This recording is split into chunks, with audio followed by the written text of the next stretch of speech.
I'm calling this meeting of the MDX Board of Directors is open now.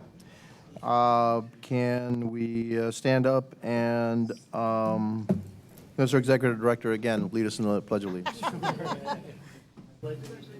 the flag of the United States of America and to the republic for which it stands, one nation, under God, indivisible, with liberty and justice for all. Hello? Roll call, please. Ms. Fano? Ms. Gutierrez? Mr. Meyer? Present. Ms. Weinberg? Still here. Martinez? Here. Secretary Wolf? Vice Chair Board? Chair Jimenez? Chair. We have a quorum. Do we have quorum? There's somebody on the phone? Yes, Luz Weinberg. Ms. Weinberg? Yes, I am. Still on the phone. Thank you. Thank you, Liz. Okay. Approval of the agenda? Move it. Mr. Chairman, I think there's Yes. one additional item to add, and it's the board elections. I think that's the only item that needs to be added to the agenda. Okay. Item C. Some passes on. All right. It would be item 8C. Mr. Counsel, how do we proceed with this? We're adding item C to the action I item. know, the board elections, how do we proceed with this? Oh, yeah, I go over right before we Process. start. Excuse me? I have planned to go over right before we start. Want to go over it? You want to do that item first? Yes, let's do it. We can do that You want to item do the first. item first? Do the item first. Yes, the revised agenda is on the screen. So he'll walk us through the,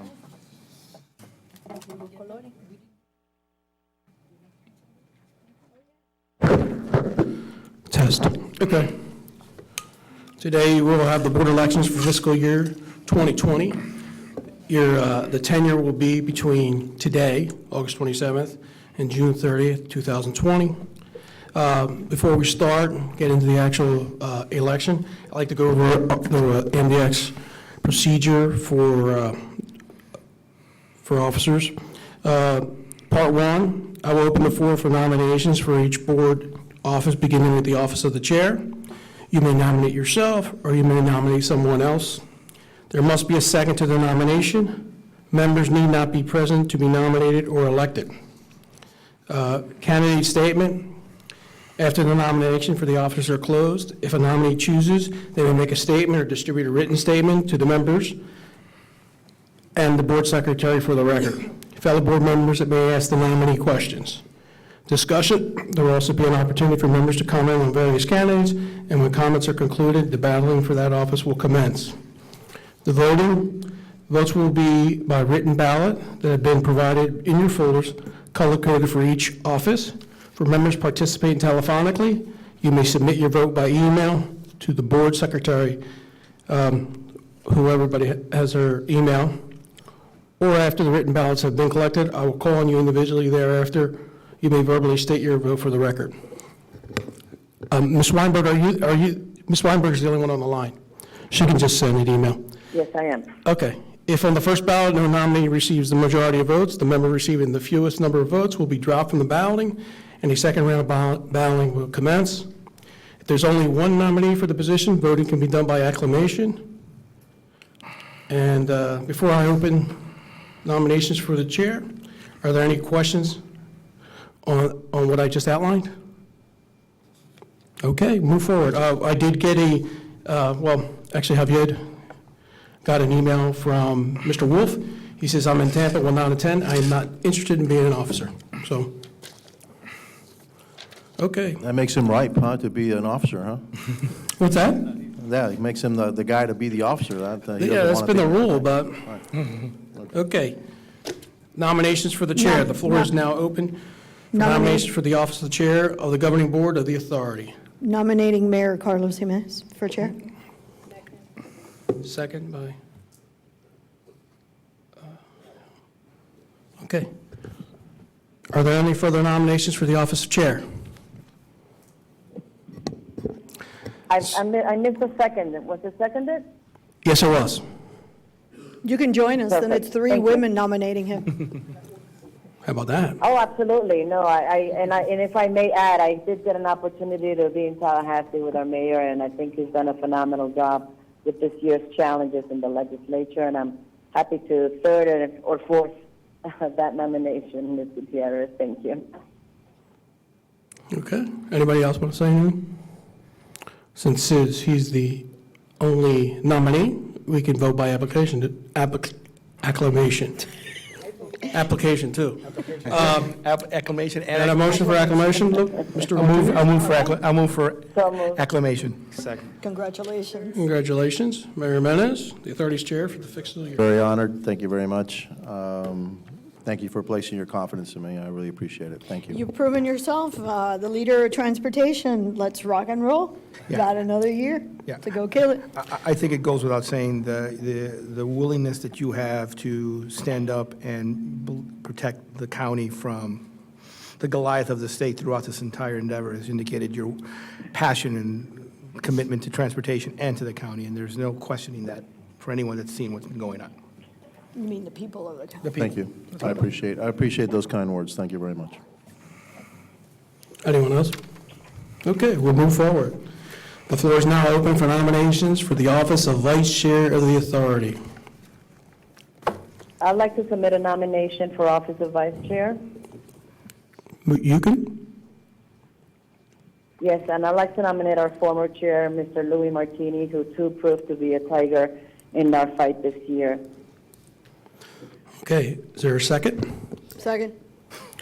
I got 4 there, 2 seconds. Okay. Yeah, the women got it. Are there any further nominations for the vice chair? Seeing none? Well, I need a motion for acclamation. All in favor? So moved. Aye. Congratulations, Mr. Martinez. Thank You're you. vice chair. Let me begin by saying it's been an honor, and it's always been an honor to represent this board, and I'm looking forward to continuously fighting for what I believe is the citizens of Miami-Dade County. And I'm looking forward to working with the chairman and the mayor, moving forward in the way we've done. Okay. Working with you, Mr. Martinez, Member Martinez, Vice Chair Martinez, and we've got a long way to go in this fight. I hope it's not a battle. It's just, I know we're right. I agree. And so, we just, we're fighting some forces, and I don't know why we're fighting. There's no reason to fight this. We should do our best to put this behind us and put the interests of the people first. And so, let's see where this goes in the next couple of months next year, and hopefully, we'll come out a stronger organization that really focuses in on the transportation needs, a portion of the transportation needs of the people of Miami-Dade, and makes their lives a little bit better. So thank you, and I think we chose a good vice chair. Thank you. And I look forward to working with you for next year. I'm hoping that this is, since all the individuals here have, believe the interests of Miami-Dade County at heart, I'm hoping this is just a spat between members of families, and there's a way that we can finally start working together and moving forward again. That is, I admit that I'm optimistic, but that's the way I want to look for it. That doesn't mean I'm not willing to fight when I have to, but if we are able to move forward, that's what's best for the community as a whole. Board Member Smith, did you want to make a comment? I have a nomination for the next officer. Oh, okay. Well, Moving right along. speedy. I actually do Okay. too. I want to get to the agenda. Okay, the floor is now open for nominations for the office of treasurer for the I have, authority. if I may. Oh, ladies first. Okay. Okay, men first. No, ladies first. I'd like to nominate Luz Weinberg, please, as treasurer. She stole my thunder, so I'll second that. There you go. Okay. Oh. Could you hear that, Board Member Weinberg? I hear that. Thank you both, Ms. Bono and Mr. Martinez, Okay. for nomination. I gladly accept. Are there any other nominations for treasurer? Seeing none, if I can get a motion of acclamation. Move that. Second. All in favor? Aye. Okay, at this time, we always elect the board secretary. Like to nominate Maria Luisa Lobo. I'd like to second that. Okay. Move for acclamation. Okay. This is always a very tough process, the nomination of the secretary. I'll fix that. Okay, well, congratulations. Would you like to make a speech? I do this to you once a year to embarrass you a little She bit. says, "Thank you for all the work. I love it. Thank you very much." Yeah. My goal is to make her really red. And then the election of Assistant Board Secretary, Michael Kiliani, who's been, Second.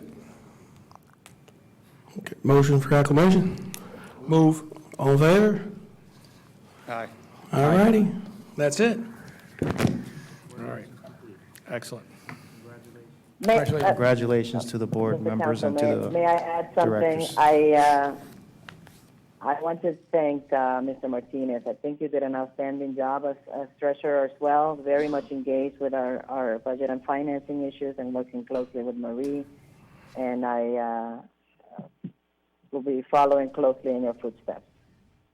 I'll give you the easiest advice. My job was easy because of the people and the staff that I worked with. Working with Marie Schaefer and staff here is an absolute pleasure. So they taught me I'm literally looking forward everything. to that. And that is, when Marie, we work I'll with be good people, calling it you. makes it easy. Thank you. Okay, thank you. We'll go to the approval of the agenda now. There was another added item outside of the election of the board? We just did it. We're fine. No, I know, but I'm saying, was there something else? No, sir. No, okay. So did we approve the agenda? I moved to approve the agenda with the amendment of adding the election of the authority of the officers. Okay, so that's done. Okay. D, declaration of voting conflicts. Do any members of the board have any conflicts with any item on the agenda? Seeing none, we move forward. No conflict. None, okay. Seeing none. E, citizen comments. There's a period of time where any citizen can come forward and comment. Seeing none, that citizen comment period is closed. I'll leave my comments till later. Approval of summary minutes, board meeting of June 25th. Move. Been moved, seconded. Do I have any discussions? Seeing none, all in favor say aye. Aye. Aye. Executive Director's report. Yes, it'll be very brief because I only want to update the board on one item, and that is the comment period for the Army Corps of Engineers process for the permit application that we submitted closed on Friday, August 23rd. And the Army Corps received numerous comments, a number of comments from the public during that period. MDX is in the process of reviewing these, and we will respond as appropriate. I also want to let the board know that we have a meeting scheduled with the Army Corps this Thursday, August 29th, to start going through the comments and start pointing the Army Corps towards the right place in the study of where to find the requested information. This PD&E study went on for 5 years. The analysis and the science was completed. It's just a matter of pointing them into meeting all of the NEPA requirements that are standard in a comment period for a project of this magnitude. Are we talking about the Kendall Parkway? Kendall Parkway, sir. All right, and so there was a letter from the EPA to the Yes. Army Corps? Yes, there was. Do you want to comment on that? Yes, it's a letter from the EPA, and it's addressed to Colonel Andrew Kelly, dated August 23rd. The EPA has completed its review, and they've concluded that there's areas which prohibit avoidable or significant adverse impacts to Clean Water Act, Section 404B1 guidelines. They go on through the process of identifying the Bird Drive Basin, the North Trail basins. They basically ask for information. They don't see in the published information that was available through the Army Corps where they can find where alternatives that minimized or avoided these impacts were thoroughly discussed. We have all that information. We're going to sit down with the Army Corps and point them to that part of the analysis, the wetlands analyses, the water quality analysis, and everything else we did from a science standpoint. I've done PD&E my whole career, and this is standard for a project of this magnitude. We will sit down and we will walked them through this process. And this is one of many letters that were received from various agencies, because the Army Corps, in essence, federalized our process. Our process was non-federal because we don't use federal funds, but because we're asking for a federal permit, they had to federalize, so all the federal agencies got to comment. So we will sit down with them and walk them through the process. Have we ever sat down with the EPA ourselves? Yes, during the study, we did. Did they have any concerns, did they have concerns such as what was penned in that letter during those meetings? They identified the Bird Drive Basin and the North Trail Basin, and our study effectively addresses all of the concerns they had, and we analyzed alternatives within and outside of the area. The issue here to remember is that to completely avoid any impacts to the wetlands means that we will be impacting over 3,000 homes inside the urban boundary. That was part of the analysis. We discarded it because the impacts were such that it was, it just didn't make sense. So what we did was we went to an alignment that looked at the wetlands, we mitigated, we minimized, we're looking at a program that will restore wetlands. So that whole process is what the PD&E did during the 4.5, 5 years of the study. So this is not new to us. So wouldn't the normal process for, if you are affecting wetlands, is that you mitigate that and you... Minimize and you mitigate. And you mitigate, okay. Correct. But that's a normal process that happens every day? Yes, it is. Okay. All right, do you see something unusual about that letter?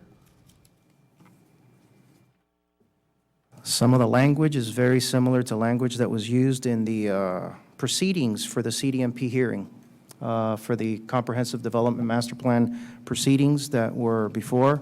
I think there's sections of this letter that are verbatim, talked about induced traffic and induced demand, has nothing to do with wetlands, so. But is the information asked for in the letter, is it readily available to anybody? Yes, it is. So wouldn't the EPA know that? Maybe they need to be guided to it. Fair enough. Okay, could you make contact with the EPA and see what you can do? Yes, we will. And find out what the genesis of this was and where we can alleviate their concerns? Sure. Okay. And I'll report back to this board. Thank you very much, appreciate it. Mr. Chair. All right. Mr. Chair, Yes, I have a question for the... go ahead. Unfortunately, I couldn't be here last week because we had a faculty beginning of the year, but I did enclose a letter that I had sent to Executive Director Eileen Bouclet, and I just want to ask the Executive Director if you've heard anything back. I have not heard anything back from the TPO. We still are not listed, MDX is still not listed on the members, and so your letter has not been responded to. Just need some guidance on whether I go to the meetings or not. Use vacation days for that When's the next, when is the TPO meeting? in September.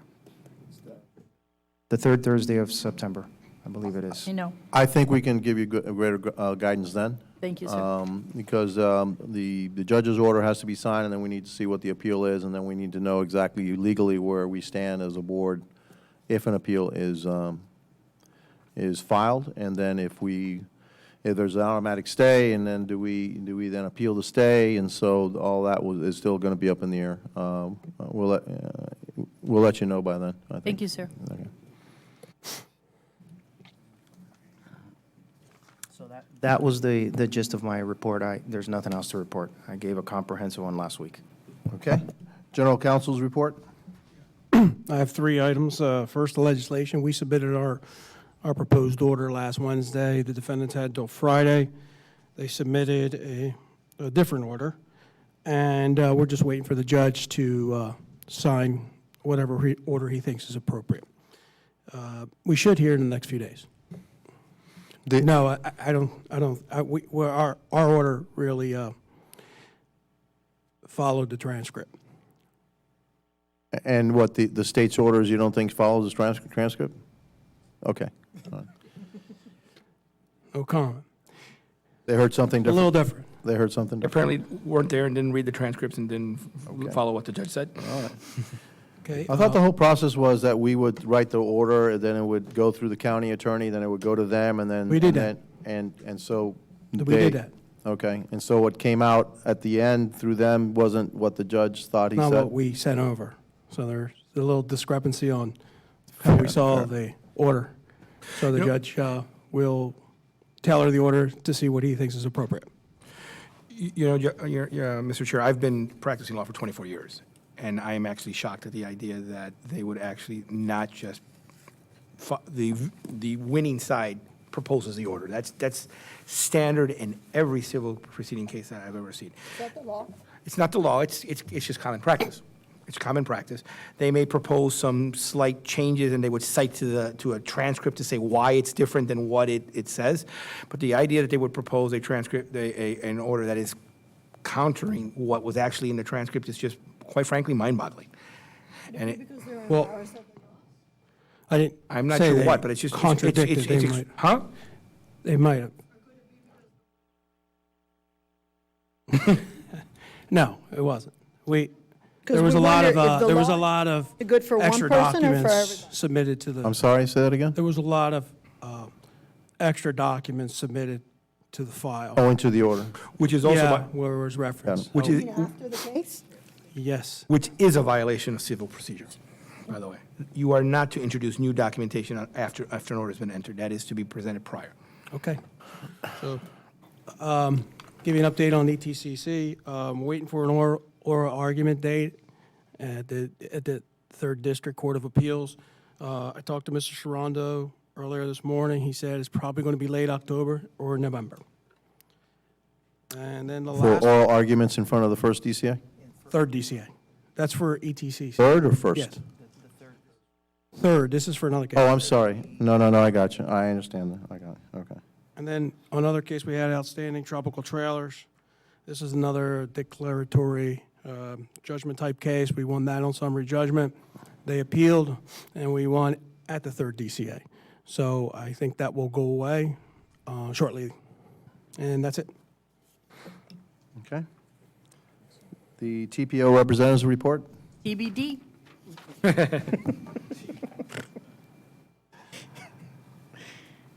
What?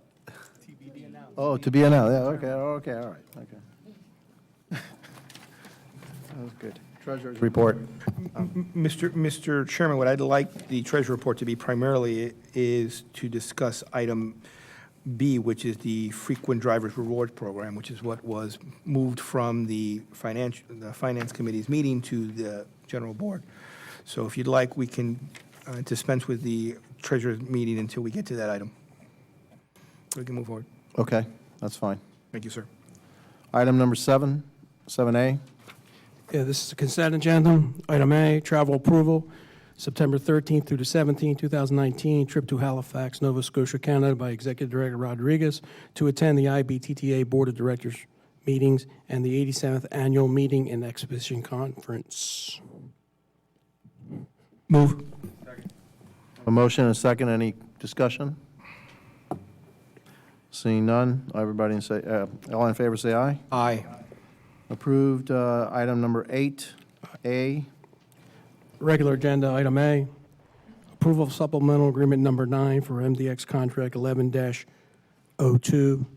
design engineering services for the State Road 836 interchange modifications at 87th Avenue, $256,945.52.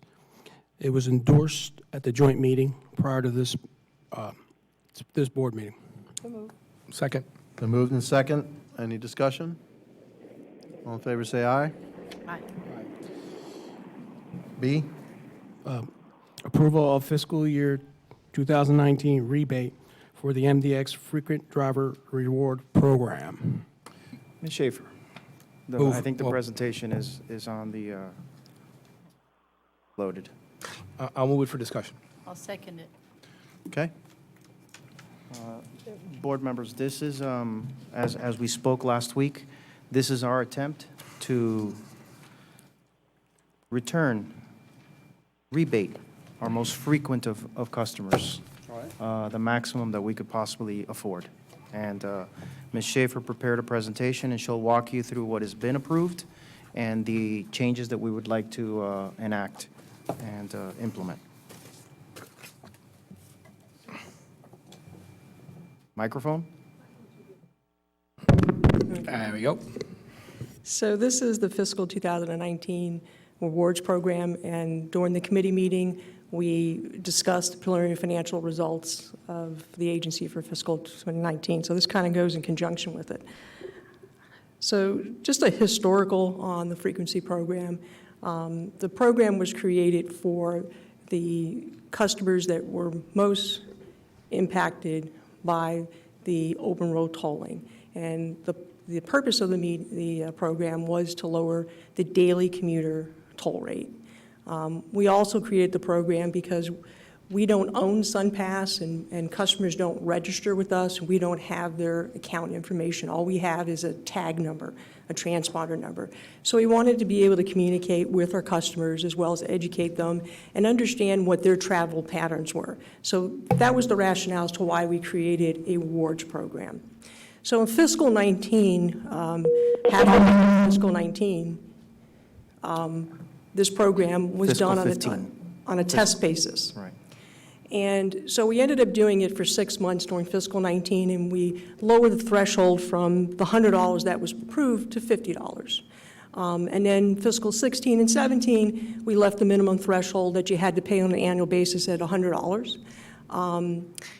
And the rebate percentage was not necessarily guaranteed. It was really based upon the organization's goals and financial position. And so it wasn't guaranteed and it wasn't a set amount. So in fiscal 19, this governing board made a decision to revamp the program. They modified the program where we took the minimum tolls and the minimum toll threshold went to $250 per year, and the rebate amount per transponder was capped at $300. But in this particular modification, we guaranteed a rebate of at least 15% for the customer that registered. So I included this slide. This slide you've seen before. It's a slide that the traffic and revenue consultants had presented.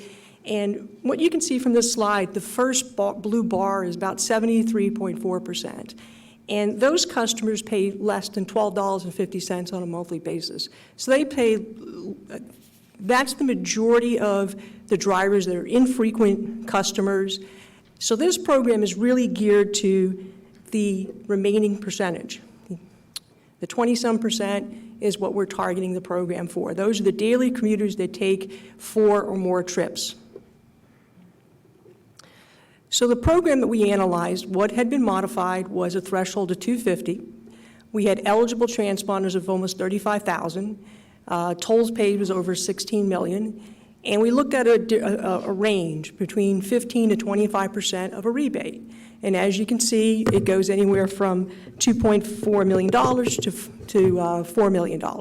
And then we looked at a tier level of 200, and then we looked at a tier level of 150. Now, 150 threshold, so if you spent $12.50 every month or more, you would qualify for this program at the 150 level. So that's about 55,000 transponders, daily commuters qualified for the program. And what we looked at is the program was at a $3 million guaranteed 15%. We looked at 20% and we looked at 25%. So it goes from $3 million to 25% at $5 million. When I discussed the financial statements at the committee meeting, we took the position that I had set aside the $5 million during the fiscal year, and we set up a liability to allocate for rebate program, and it was our best guesstimate. And then when we looked at the numbers, I was pretty close, 5 million, 5.1, so pretty close. So we have about 218,000 registered transponders. There is about 350 roughly of unique SunPass transponders on a daily basis that ride our road. So people have registered, the 218, and what we got back from the SunPass was about almost 75 to 80,000 we didn't get a hit on. They didn't spend any money on MDX's 5 roadways. It was 0. So what is left, about 146,000 actually paid MDX a toll. And of the 146,000 that paid us a toll, almost 54 paid more than $12.50 on a monthly basis. So that's what they qualified for the program. The rebate checks, even though that 55,000 transponders registered, there's about 51,000 accounts. So you have a customer that has about a little 3.5 thousand have multiple transponders on their account. So the amount of checks is about 51,000 that have to be distributed. We're targeting November 15th to distribute the checks, and the rebate program at the 150 level at 25% rebate is essentially $5 million, which is what we had set aside in our financial statements, and that's what we set aside during the fiscal year. And there's no cap. Thank you, Steve. So we didn't cap it either. So what this chart shows is where does everybody fall into? Of the 55,000 that qualify, when you look at the tier level from these 6,900 to 52, that's about 71% of the folks paid anywhere from 46 cents to $1.31 a day on a daily basis. That is after the rebate. Before the rebate, they would fall into 63 cents or $1.75 on a daily basis. So 71% paid less than $1.75 a day on MDX's roadway. And then we went ahead and we analyzed the remaining data, where you can see that you have about 3% that spent, $3, and you had about 0.8% that paid more than that. And those are folks that are really Uber drivers and multiple trips back and forth up and down the roadway, because we can see how many trips that they take. So when you look at a customer who, let's take a customer on the 28%, they paid $1 to $1.50 on a daily basis. After the rebate, they'd pay $75 to $1.13. Their rebate check would be anywhere from $61 to $90. So when you look at the toll rates, and I think there's a misnomer when you look at our expressways, we have sign gantries, we have ITS equipment. So on 836, there's 3 mainline gantries, and they're 66 cents. After the rebate program, it's 50 cents. On 112, there's 2 mainline gantries, 33 cents apiece, and then after the rebate, it's 25 cents. 924, there are 2 tolling locations on the main line. You have 47 cents. After the rebate, it's 35 cents. 878, there's 2 main line as well. It's 23 cents, and then it's 17 cents after the program. On 874, there's 3 main lines. The only difference with 874, there's 2 main lines that are 23 cents and 1 main line that's 47 cents. So after the rebate, customer would pay 35 and 17 cents. That is really what the true cost is to the customer on the toll rate if they register and qualify for our program. This is just a historical cumulatively of what we have done on the rewards program and how we try to affect the daily commuters on a positive way. In 2015 was the pilot program. The minimum threshold was $50. We rebated back $2 million. Each customer got 30% of their tolls that they paid. 2016, the minimum threshold was $100 on an annual basis, and we rebated back $5.5 million at a 30% back to the customers. 2017 was also $100, and the rebate amount was $5.9 million at 22% back to the customer. In 2018, we did not have a rebate program, but we did do a toll rate reduction, and that was $15.6 million. In 2019, the recommendation that is before you is to lower the program that was modified early this year to $250 to $150, and a rebate of 25%, and the cost would be about $5.1 million to the customer. Mistake on that graph. Sure. The mistake is that in 2019, we continued that 5% reduction. Yes, sir, we did. Okay. So it looks like we started at 5.4, and then we're down to 5, but in actuality, it's 5 plus the 15, or I don't know. Well, how much is the 5% reduction? It's about $4 million, $14 million, because that's the lost opportunity of reducing the toll rates from the 70 cents to 60 cents. You're absolutely correct. The intention of the slide was really what we declared, but on a cumulative basis, you are correct. So you would add another $14 million to the 34. So you would get to your $48 million of revenue reduction over the last 5 years. I have a question. Yes, Board Member Hall. Marie, this is great, and thank you so much, and it means a lot, because you know that that's been near and dear to our heart. If we wanted to go to 30% again, like we used to, we just have to come up with another $1 million, right? That is And correct. I thought I heard you say that on the investments, we saved, or we received, $3 million.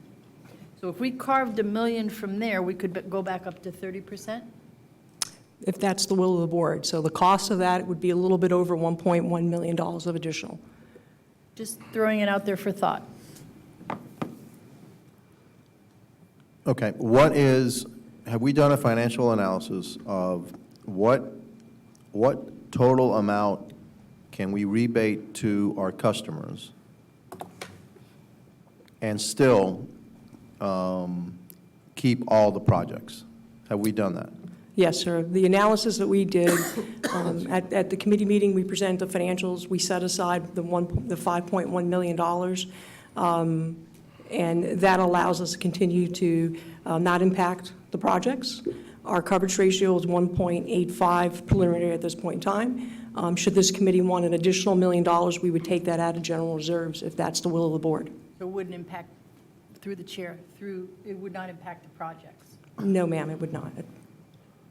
What I like to do, my preference, I'm not talking for you all, I'm just talking for myself. I want to know what is the maximum amount that we can reduce tolls that will keep all the projects, including the Kendall Parkway, viable. That's what I want to know. And also, what is the debt service ratio that our bond counsel says this is the debt service ratio that will give the best combination of a good credit rating, but also give us the ability to reduce the rates. Because that's what the law supposedly that was passed in Tallahassee wants us to do, and I want to see what that number is, and can we do it ourselves without this law? Okay, something that we would do ourselves. Okay, so can I get that number? Can we get that number? Because if the exercise was supposed to be sent up to the state for them to determine what that number is. Do we have that number under the same parameters that the state would be doing? I know this question's been asked numerous times, and it's not a yes or no, can you reduce toll rates? The question really, the answer really is what it's going to impact. Reducing toll rates is going to impact the work program, it is going to impact the credit of this organization, and it's going to impact the cost to the daily commuters. So if we're saying that these factors don't matter, then the answer to your question is you can reduce toll rates.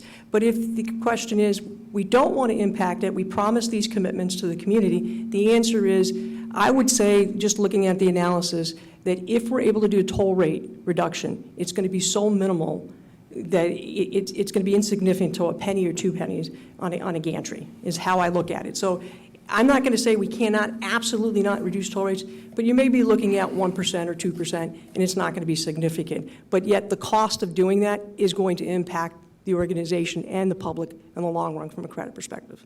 You can actually squeeze out a little bit more by reducing your coverage rate. I think our coverage ratio, when we looked at the financing plan, and Randy Topol is here and he can speak to it, when we looked at the financing plan, our coverage ratio are at the level about 130, 140 on some years, and I think that's a minimum that you really want to be in order not to be in a position to have to increase toll rates later on. No, we never want to be in a position where we increase toll rates. All right, so what I'm asking again, all right, and I know that there's no set number, all right, but what I'm asking is I want to know where is it that you could take it. And remember, I also said that without affecting our bond rating. Of course, it's already been affected, Right. all right? So what is a good coverage rate for an agency such as us? You know, maybe Randy, you can come forward, okay?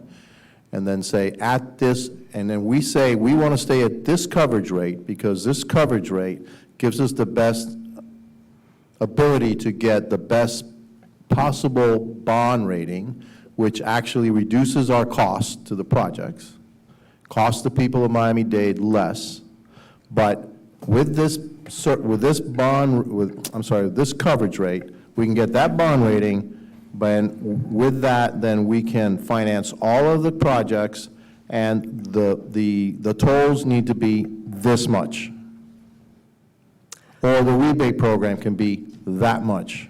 I think when you're doing a toll rate reduction, when you get into below the 140 coverage ratio, I think you're getting to an uncomfortable financial position. I understand that, but what I saw today, you're at 1.84. That is today, and that assumes no additional debt. Once you layer additional debt on there, your coverage ratios will go down to 140, 130. You Okay. need that capacity at this point in time for the future debt. I understand that. So have you taken that into consideration? When you give us a proposal and say, this is where you can go, and I don't care, I'll take that 1%, by the way, okay? All right? I will take, this board, I think, will take that 1%, all right? Because we want to get to the point where that's it, that's as low as it can go, all right? Unless, of course, your debt service ratio goes way below that, all right? And, and so this is the responsible thing to do in order to make sure that all these projects get done and get done on time. And this is the revenue that we're going to need in order to get those projects done on time and maintain these roads, which, by the way, are maintained in an excellent manner. And this is the total program that we can give, either as a toll reduction for everybody or as a rebate program. There's an amount of money, okay? So, what is that amount? I think we're going to have to go back and give you that analysis, and so you can make an informed decision. I was hoping that you'd have that analysis already, because, that is the crux of the matter, all right? That's the crux of the matter. And Well- so if people are saying you're going to get toll reduction, we've been saying you're not going to get that much toll reduction, all right? No, sir. And my response, as I said, this discussion has come up in many committee meetings and board meetings. My response has not changed. You're not going to get a significant toll rate reduction, if at all. And, if you're at a 120 coverage, you're not going to be able to sell the debt that you need in order to complete the capital program. You're at your compliance level. You're going to have to be above the 120 coverage level. Is that what you foresee after all the debt services issued for these projects? They're going to be somewhere at around a 120? I think you're going to be somewhere around the 127, 130 to about 140 on any particular given year. On the earlier years, I think you're going to be a little tighter. Do you agree with that, Randy?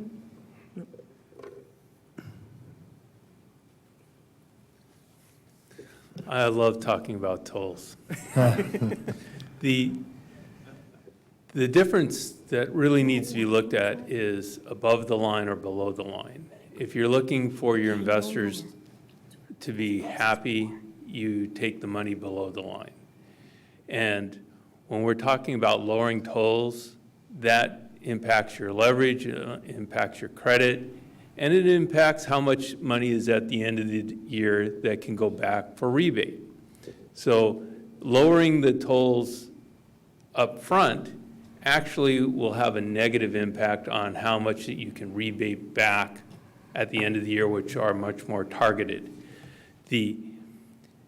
There's a big difference on how we calculate coverage. When we're doing it on our rebate program, that has already been budgeted and spent. It is an identified number, and it doesn't impact our coverage levels. When we lower the tolls, any amount, and when we were looking at this, we talked earlier about the refunding. This is not including if we were able to do the refunding and get some of that debt service relief. We were in a 132 coverage level. That, I can tell you right now, sir, is way below what the rating agencies view an A3 credit. If we go out with $1 billion and we reduce tolls even a penny, we're going to see another 1 or 2 potential downgrades.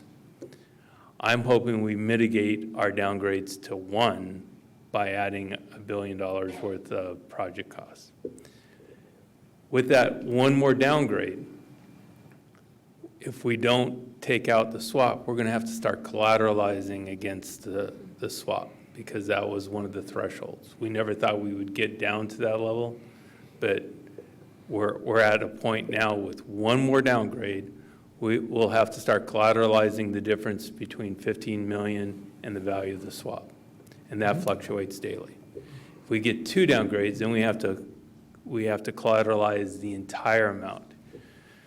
End of the year. What does that mean? That means you have to take. The non-bond people, what does that mean? Collateralized means that you have to put aside in an escrow that cannot be touched for the benefit of the swap provider the value that the calculation is. When you look at the value of a swap, as interest rates go down, the cost of the swap goes up. At the end of the year, that number, if you look at your financials, was in the $17 million to $18 million range. Interest rates moved from that point to now to where to terminate that swap, it's closer to $23 million. It's just a bookkeeping entry when you're talking about credit ratings A3 and above. Once you start going below A3 to triple B or below, then you have to take some of your cash reserves, the $55 million, and we're going to have to put that aside in a restricted account. And that just ties your hands even a little bit more. And we don't want to do that. That's why we propose taking that swap out with the refunding.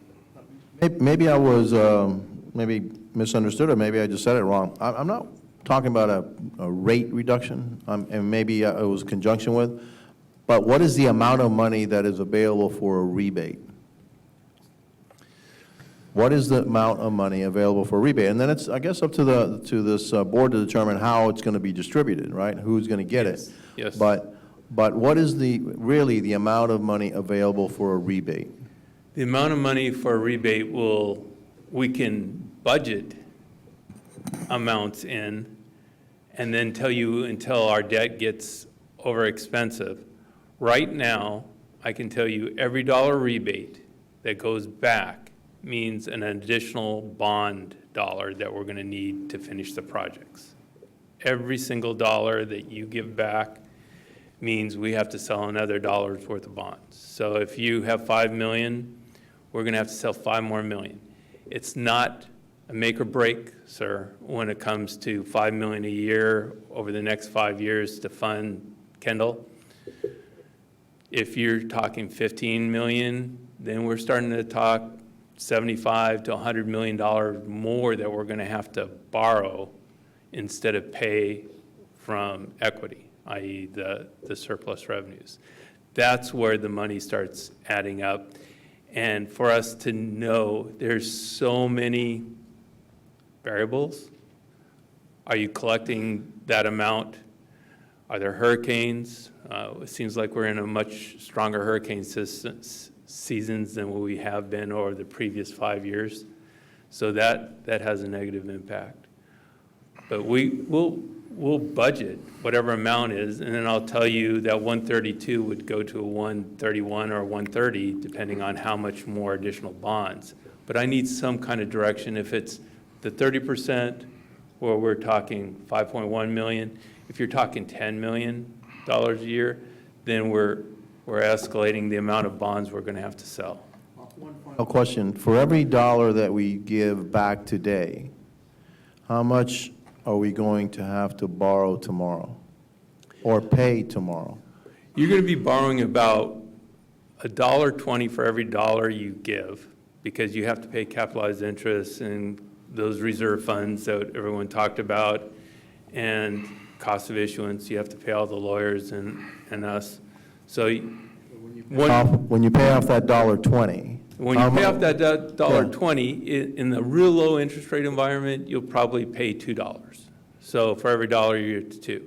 If interest rates go back to 5%, which is not an outrageous rate, then you're probably paying closer to 2.25 to 2.50, depending, because we're going to have to sell most of our debt long, i.e. wrap it around our existing debt. which means you have to pay a lot more interest during the life of the bonds. So it's going to be about 2.5 for every dollar we get back 20 years or 30 years? over 30 years, sir. It could be argued that $2.50 in 30 years is worth less than $1 today. It could be argued, right? Yes. If you present value back at any rate that's significant, it drops it down significantly. If you're talking about 3%, then it doesn't impact it nearly as much, which we just did an aviation deal which had a 3% cost of funds, which saved them a substantial amount of money.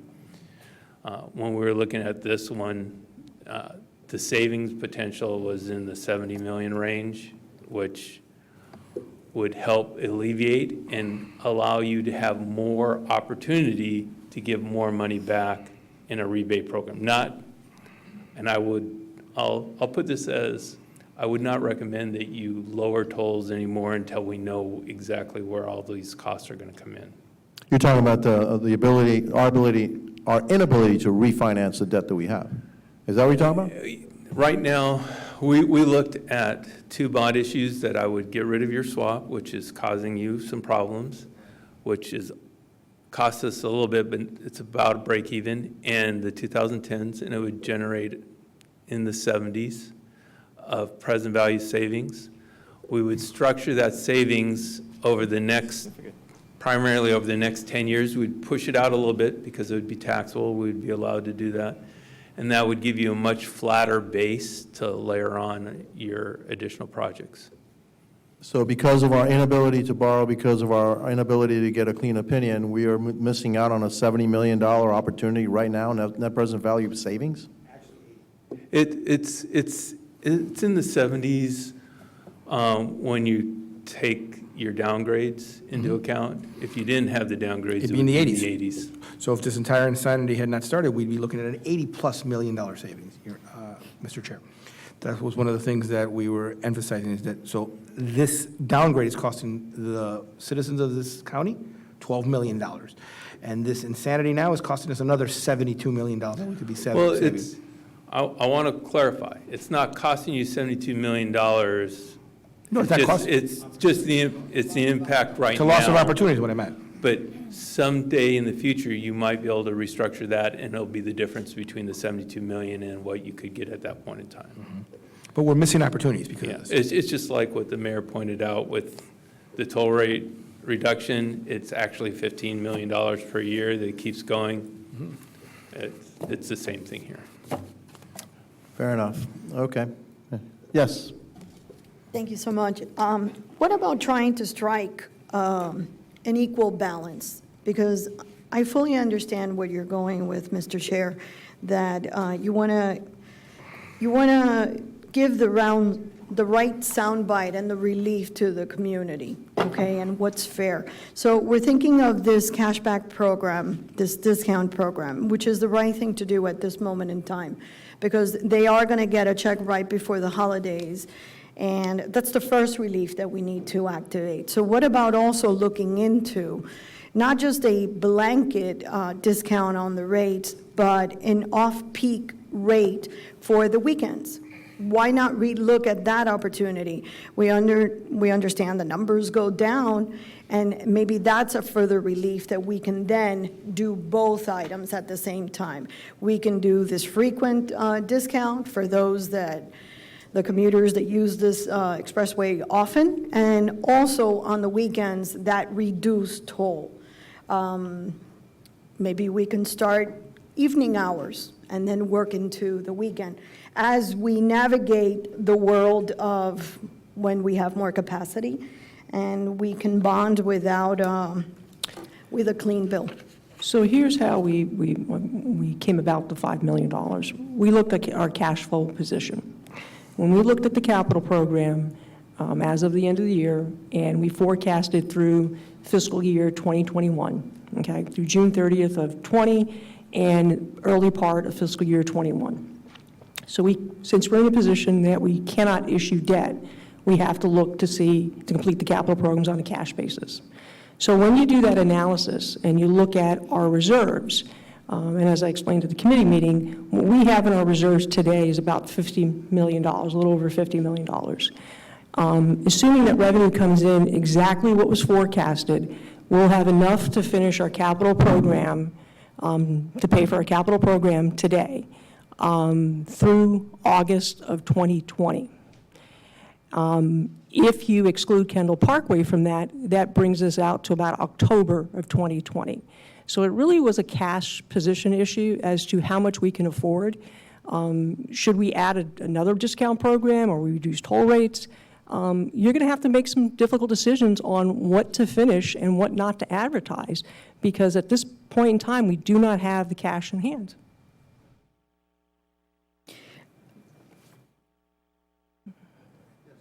Perhaps we do have to look at some of the projects that we're looking at, that we're thinking that they should.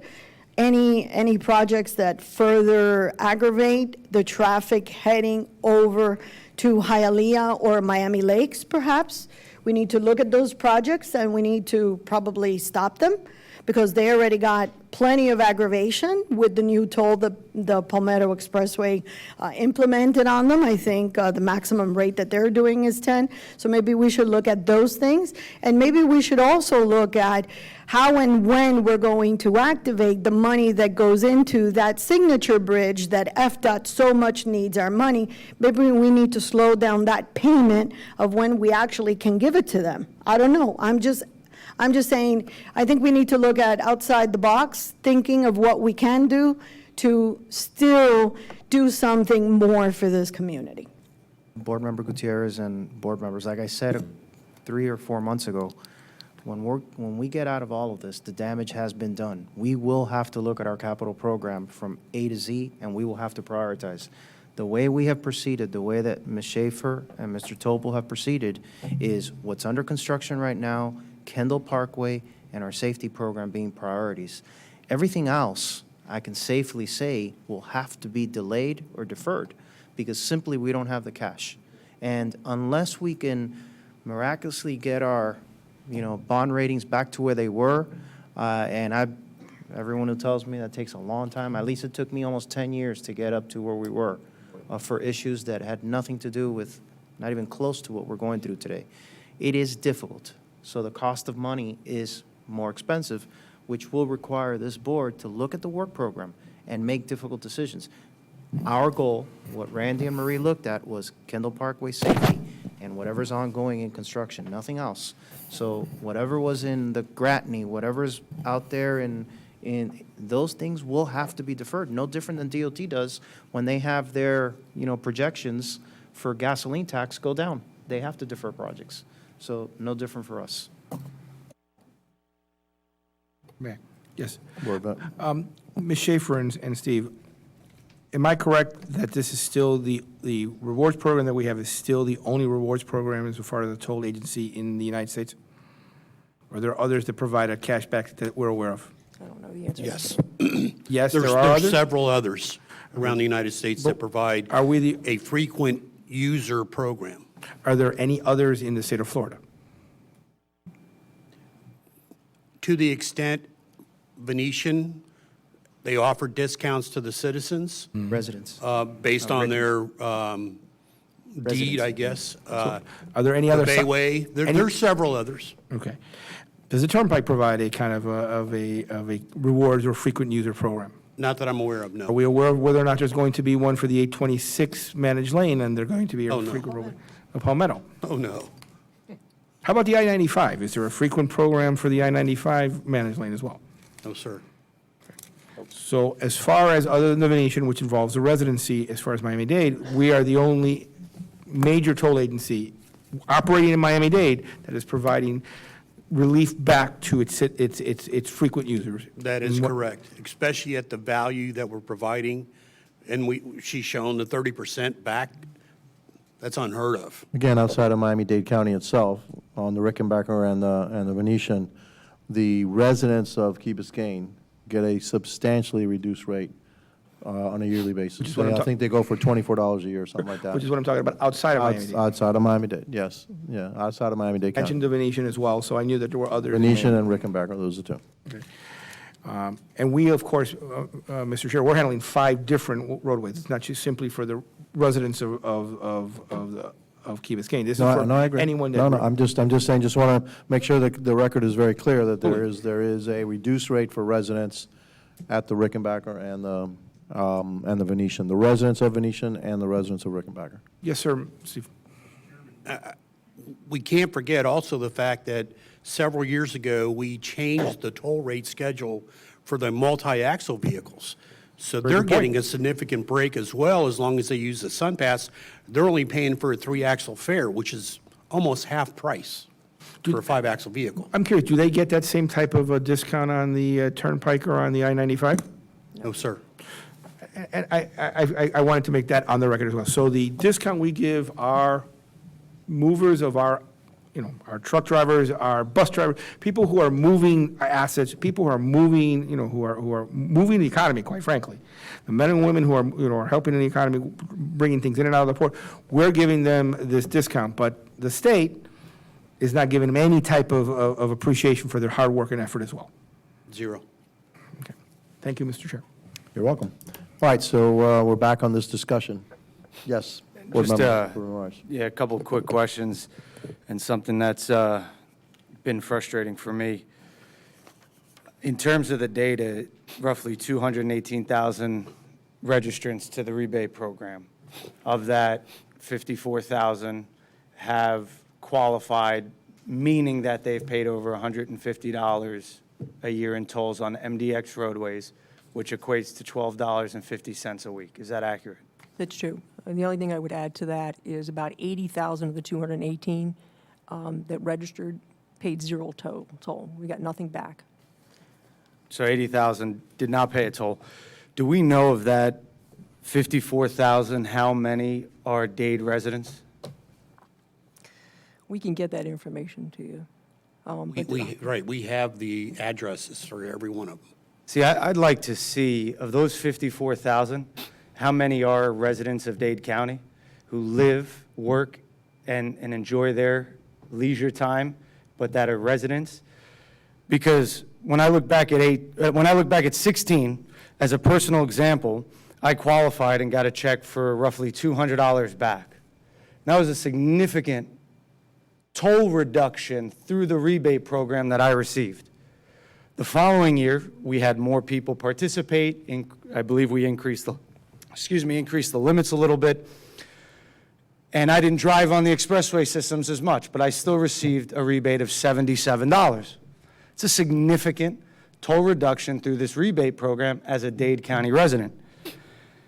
When I looked at the decision that this board made of reducing tolls by 5%, which equated to a $15 million rebate, I'm curious of, one, the rebate to Dade County residents, because I can tell you if I took the analysis of the previous year of a $77 check, I would have only gotten a $22 check.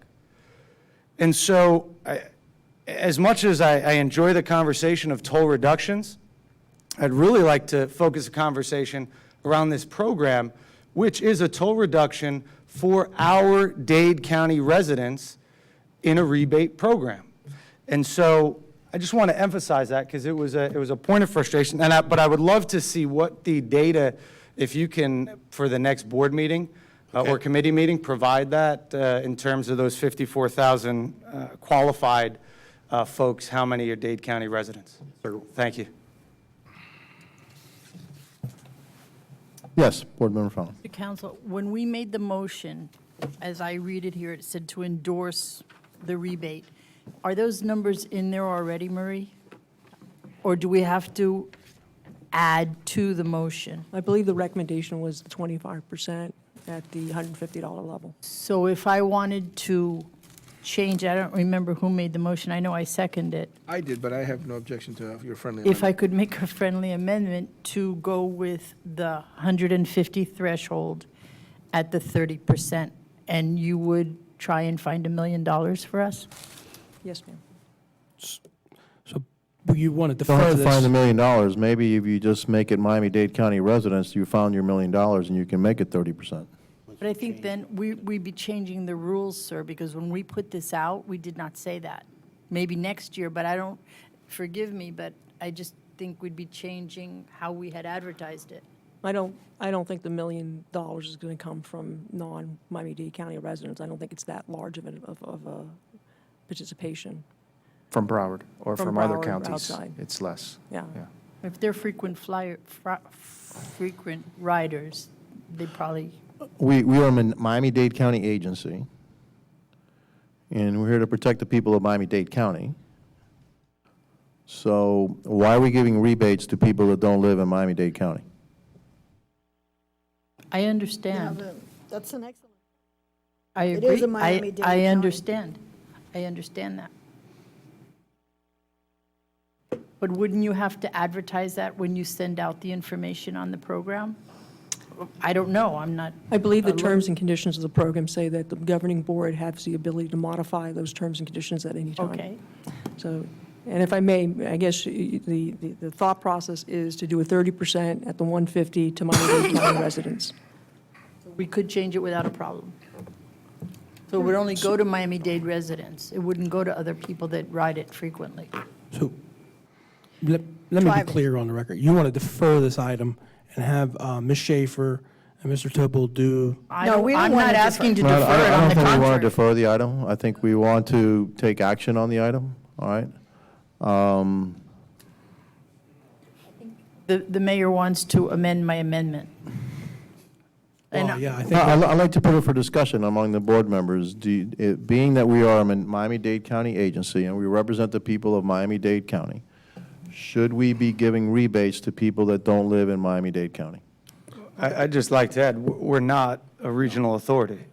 And I would agree with that sentiment that this program should exist for the commuters of Dade County that live and reside in this community. My hesitance That's is it. that those who qualify for this agency are driving to Miami-Dade County on a frequent basis to qualify for $150. They're not doing it just, they're not coming just to hang out socially. They may be working here, and they're providing to the county by their work and by other assets as well. So I see your point, but I'm torn because of the fact that we have a threshold. If it was for everyone, I would agree more comfortably. But if we're having a financial threshold that indicates that people that are driving here on our toll roads, because they're going east-west, that means they drove north from Broward to work here, not to, because they're not, it's not, that's why, that's one of the issues that I have with having to limit it to date. If you were discussing some type of a reduction for just the county residents, it's a little different. Because of the way our roadways are structured, they're here to work, because they're either having to take the turnpike and then coming east, or taking I-95 and then going north. Exactly. Like we have employees here who, they live somewhere else, but they work for us. They're working to benefit the county. Mr. Mayor, The one counter, and I'll recognize you. The one counter that I have is that we've always said that 100% of the money that is generated here in Miami-Dade County stays in Miami-Dade County. So if we issue a check to somebody that doesn't live in Miami-Dade County, can we say that 100% of the money that's generated here in Miami-Dade County actually stays in Miami-Dade County? if I may. Tolls. Well, and I know we may have some vendors that are, I mean, we invest 100% of our money in the roads in Miami-Dade County. So, I mean, I understand, yes, board member? From my own perspective, at the college, I have many colleagues that live in Broward, and I would venture to guess that at the county, you have staff and administrators that live outside of Dade County, and yet Yes. they have to travel here. Yes. So, and they shop here, or eat here, or stay here. So well, And we go there. I understand that. I understand your point, and I'm not disagreeing. I just want us to think about it. That's why I'm asking for a discussion, because we want to think I about appreciate it, you, all right? To discuss Okay. it. Mr. Yes. Mayor, if I may, Go ahead. how How soon could we have this information, Marie, ahead of our next committee meeting, perhaps by email, a breakdown? Because the point might be even mute. I mean, I'm in the north end. Even with the times where I've worked out west or in the north, I've never qualified for the rebate program. So the point might be mute to the extent that, yeah, we might have Broward drivers who have registered but didn't quite qualify, even putting aside the threshold. So perhaps we, I'm hearing two different discussions anyway, perhaps we defer this potential policy change to our program on restricting it to Miami-Dade voters. And I have to share the sentiment of Board Member Myers and the mayor with keeping our money in Miami-Dade County. We do say that, and we should stand by that. But I want to see what the numbers are, because we might not even have to make a policy change if the numbers aren't there. I mean, we could still make it for future usage. But I'm just curious how long that could take Here when we to draft up that report. last year when we did analyze the House bill, and we did the analysis, and their program was also Miami-Dade County, it was anywhere from 10 to 12% of non-Miami-Dade County residents. If that holds true, Okay. then you're looking at somewhere around $600,000 to $700,000 on this program.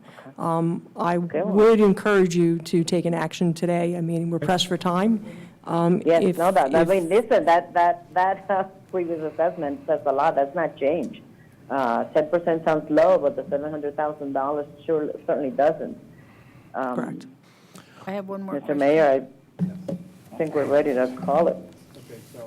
Yes. So Ms. Gutierrez said something very interesting. Is there a way, and I know we're short for time, but would there be a way to maybe stagger it where people that are not Dade County residents get a less percentage? Could we set it up? Do you have enough time to look at that? That would invite more. Yes? No? Okay. Just I discussing. think at this point, I'd rather go with a recommendation, all right? And then tell staff to look at how many are Broward folks, and then maybe we can up that, okay, at the next meeting, the rebate, if we decide to just go with Miami-Dade County, and maybe up a little bit more, you know, maybe we can save $600,000 by making it just Miami-Dade. Then we can go, board member, with your recommendation, up it to 30%, okay? And then just need to find maybe $400,000 or so, and then that would, I think, that would certainly, you know, satisfy me. Again, we are a Miami-Dade County Board, and I am Miami-Dade County centric. Yes, I'm the mayor of Miami-Dade, but I'm still Miami-Dade County centric.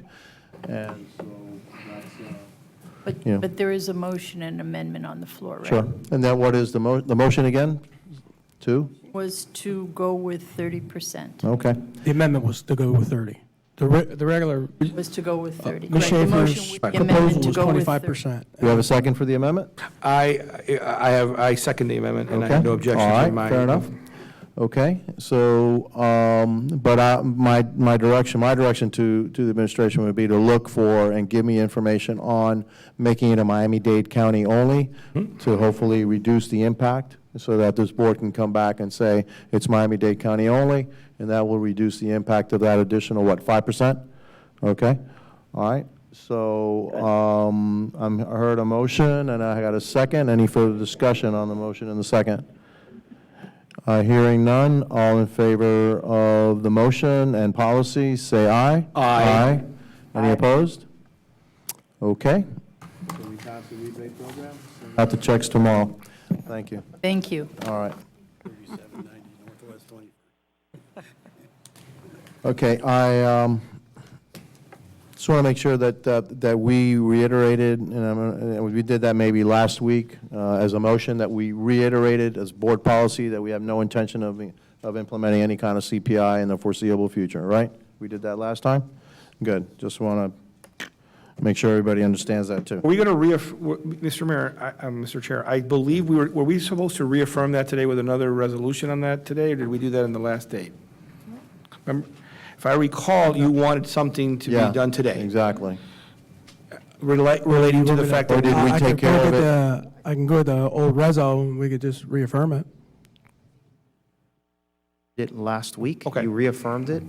We can bring you the reso again, but I think you did it last week. by both. Firm, just for I move to reaffirm that this board is not going to, in any way, shape, or form, look to use any type of CPI, as we have reaffirmed on multiple occasions. Does anyone have an objection to that? Anybody have any objections to that? Anybody? Okay, thank you. I second that motion. Any further discussion? None. All in favor, say aye. Aye. Aye. Okay, so, Mr. Executive Director, I need you to fly a big banner outside saying no CPI, okay? We'll put it in the back of our Okay. vehicles. All right. Another big banner that says, we are, 826 is not MDX. Yeah, and another big banner that says 826, no MDX, okay? The Turnpike, not MDX. I-95, not MDX. And that's still a huge problem in this community. Which is, Your Honor, Your Honor, what I would like is also for the staff we need to get a stronger informational there so that we can stop being, so that the transparency of what we're responsible for is and what is not. And you said it yourself, you have been banging the drum on that everywhere you go, and we're still battling that every day. So we need to work on that even more. So I'd like staff to come up with some suggestions moving forward to see how we can work on that, if that's something I think we should at least look into. Maybe as simple as when you leave an MDX road, say you are now leaving an MDX road and entering a state of Florida road, something to that effect, because the vast majority of the public still thinks we are the tolling agency of this entire county. I just want to add, I brought this up about 3 years ago when I joined the board, and I thought of a very layman, creative version of becoming the Greenway and painting our expressways green. You know, And you would know when you're on an MDX roadway because you're on the Greenway. I mean, I'm just. No, just a actually, thought. Mr. No, Board, but you can paint. it's not a bad idea. markings, The MDX Yeah. markings, and put an exit. Once you're leaving, you are now leaving. Yeah. That is- Actually, I believe we're on that path. And And I I will tell believe you- we're on that path because on State Road 836, you will have a red stripe in both directions, east-west for the express bus service. Okay. And whatever we market that service to be, whether it's the red line or whatever, those red markings will be on our facilities. We're going to brand our facilities. We're also going to bring to this board, and I've been talking to the engineering department, is our aesthetics manual. Good. And rather than have colors like we had in the past for different highways because of historical trends, let's brand our facilities a particular color scheme, and that's it. So people know that you're on the facilities. They know the palm tree, the palm frond is MDX. They know that the beige and the brown or the burnt is. We can paint the mediums green. All our mediums can be green. Say what? DOT headquarters just took our colors.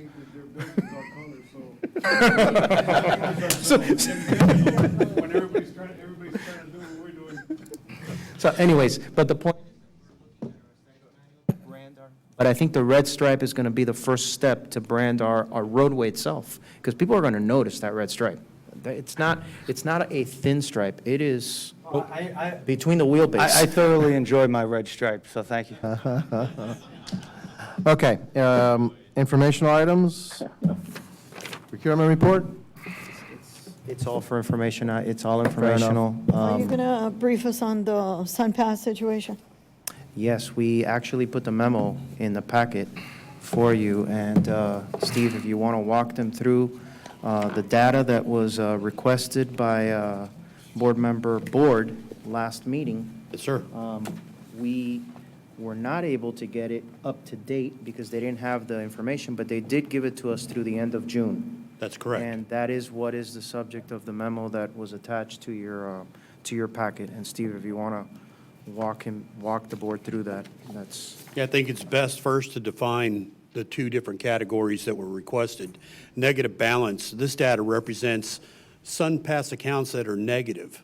Back in August of 2018, the Turnpike made a decision to allow SunPass accounts to incur a negative balance. This was due to a system issue where when credit cards or your debit card was being charged, it was charged multiple times at that same moment. The first amount was to bring it to a negative $5,000 amount, which The expectation was this was a 3-week fix, that they were going to fix it in 3 weeks. It wasn't fixed. They ended up extending that to 25,000 negative.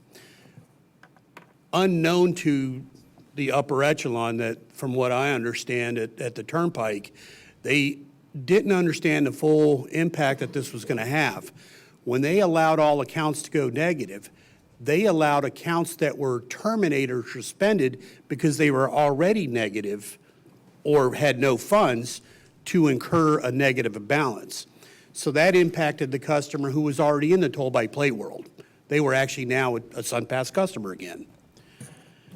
Then the Turnpike began to roll back this in March and April of this year, and customers were advised via email, mail-in, text, et cetera, that they would begin receiving toll-by-plate invoices, and the transponders would be coded as invalid if they didn't bring their SunPass account to a positive balance.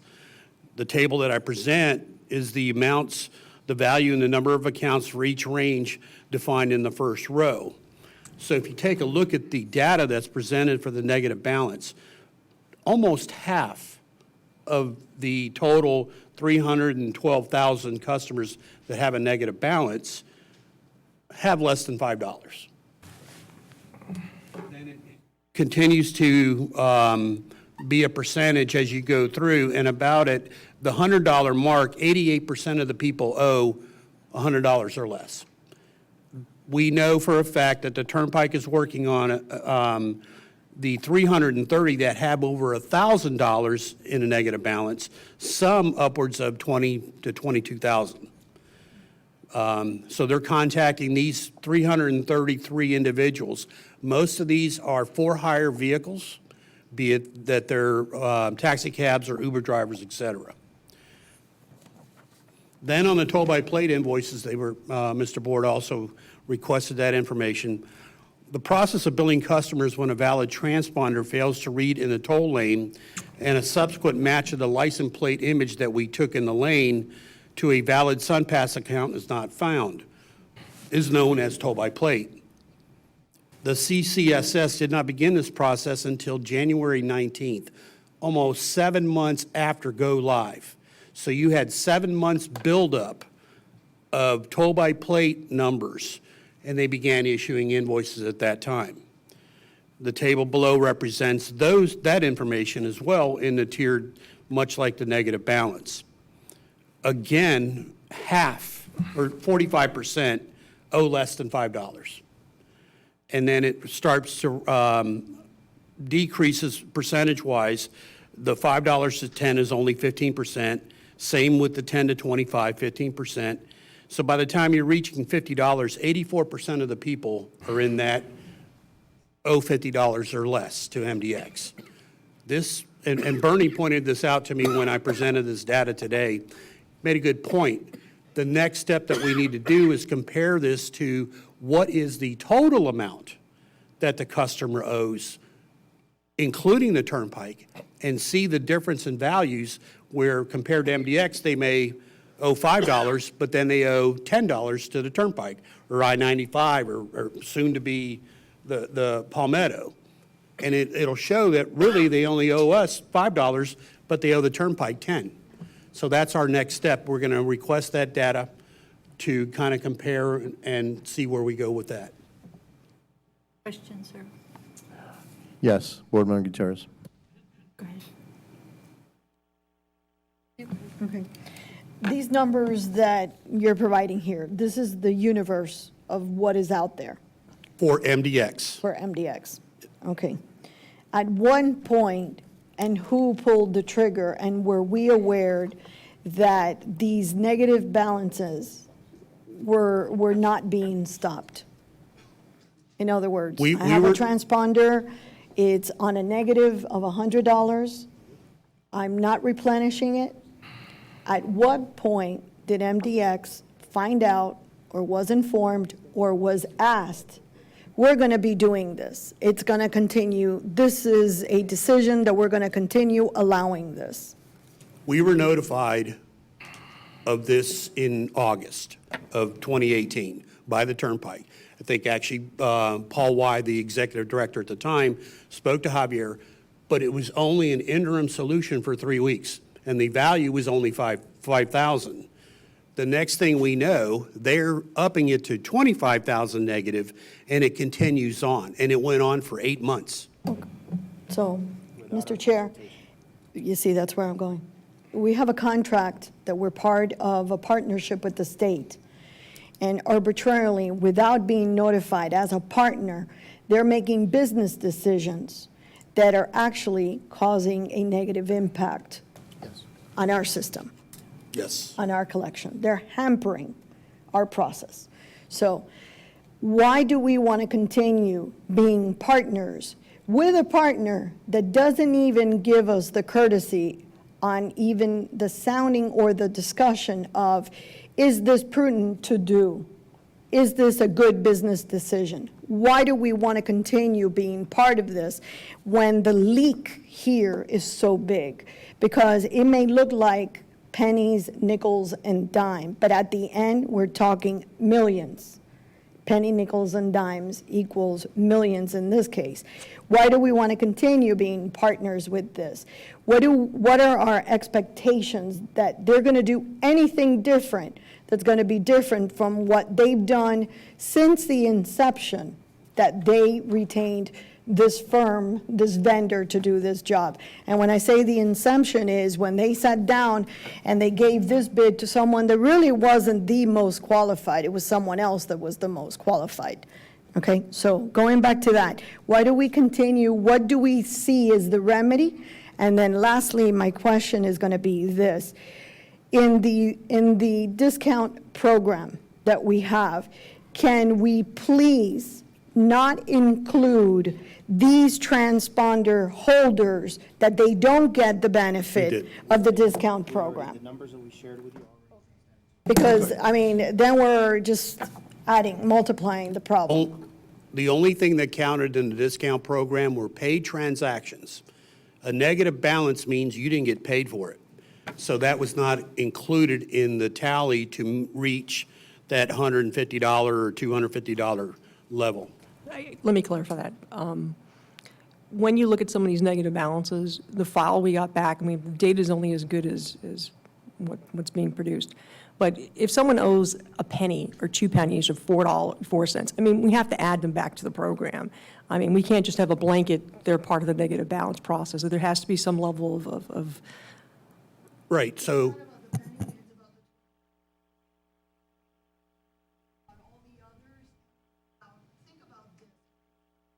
This is what we have to look at. Is this a one-size-fits-all, or is this, excuse me, you look better, your transponder looks better than mine, and so I'm going to give you a break? You know, this has got to be a one-size-fits-all, a plan that is for everybody because it's equality. So the question is this. Go back to the same thing. We are here. We have this problem. How is it going to be remedied? How are they going to go about the collection? What's the collection plan? What's the procedure that they're going to go after this money? How are they going to make us whole, and how and when? And how are we going to foresee or do something that we're going to activate that we don't find ourselves in this same position again?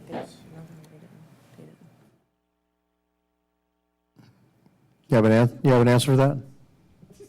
I fully agree with the, if you don't maintain your account, then you shouldn't be eligible for a program that has given you a rebate. My understanding in the data that we received is they did not include anything that was unpaid. So if you had an unpaid transaction, we'll verify this again, because I think Marie is saying she felt differently. So I need to look into this even further. But I fully agree. The request was, send me transactions from July 1st, 2018 through June 30th, 2019 that were paid as a SunPass Class 2, meaning a regular car, because Class 3 has their own discounts and so forth. And it had to have been a toll transaction via the SunPass. So I'll double check. As it relates to what your beginning comments were of what can we do next? One of the first things is from a procurement point of view, our contract with our vendor that is doing now our legacy collections that did our tow-by-plate has expired. And it was under an emergency procurement back in the day when we transitioned away from ETC. So we would have to do a re-procurement or do another emergency. We could then, either way, revive a tow-by-plate program that would then allow us to control. One of the comments that you made is, how do we get people to pay if we don't follow the business rules? The business rules were, after your second cycle of invoice, you would be sent to a collection agency and you would have a registration hold placed on your account. That's not happening. So that hasn't happened since day one. So these are business rules that are impeding our ability to collect. And I have been pushing, Javier has been pushing all the way up the chain to get this going. It is my understanding that they're in that process.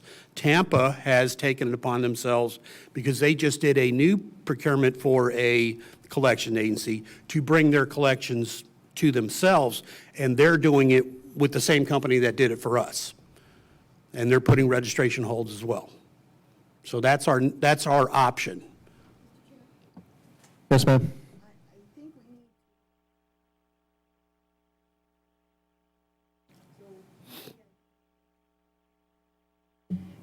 Might take.